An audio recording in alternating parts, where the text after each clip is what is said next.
রাধে রাধে, নিতাই গৌর প্রেমানন্দে, হরি বল হরি বল। তো আপনাদের সকলকে স্বাগত জানাচ্ছি আমাদের এই ছোট্ট আদরের কানাইলালের চ্যানেলে।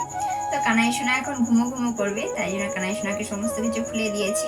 রাধা অষ্টমী আসছে, তো জন্মাষ্টমী তো আমরা খুব সুন্দরভাবে পালন করেছি, সব গোপু সোনাদেরকে নিয়ে আনন্দ করেছি, নানানভাবে আয়োজন করে আমরা জন্মাষ্টমী পালন করেছি। এবারে আমরা রাধা অষ্টমী কবে পালন করব।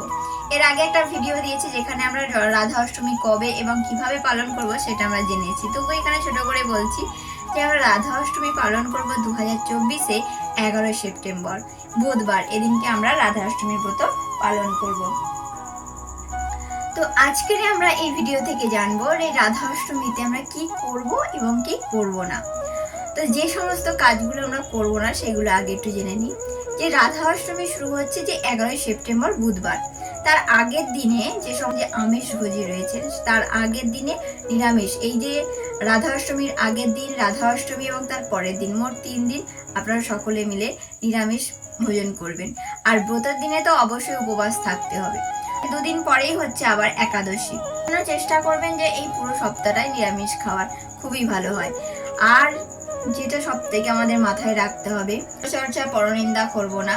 আর সব থেকে আমাদের যেটা মাথায় রাখতে হবে, যেহেতু আমরা ব্রত করছি, তো ব্রত করছি মানে হচ্ছে আমরা ভগবানের সবসময় স্মরণে থাকবো, সেবার মধ্যে থাকবো, এবং যদি আমরা কাজ করি না কেন আমরা সবসময় স্মরণে থাকবো। তো কি কি করব, এই যে আমরা রাধা অষ্টমীর দিনকে, যেমন আমরা ব্রহ্ম মুহূর্ত থেকে শুরু হয় তো আমরা ব্রত, তো রাধা অষ্টমীর দিনকে ভোরের বেলা উঠে আমরা স্নান করে ভগবানের মঙ্গল আরতি করে তারপরে ভগবানের কাছে প্রার্থনা করব বা রাধারানীর কাছে প্রার্থনা করব যে হে রাধারানী, আমি তোমার ব্রত পালন করছি, তোমার আবির্ভাবের তিথি পালন করছি। যদি কোনো ভুল ত্রুটি হয়ে থাকে ক্ষমা করবে, যেন আমি তোমার সেবায় লাগতে পারি, তোমার প্রভুর সেবায় লাগতে পারি। আমরা ব্রত শুরু করলাম, তার দুপুর 12টা পর্যন্ত তো ব্রত করে থাকতে হবে। আর যে সমস্ত ভক্তরা পারবেন পুরোপুরি দিনটা ব্রত করে থাকলেন, পরে পুরো দিনটা ব্রত করে পরের দিনে পালন করে নেবেন 9:30টার মধ্যে।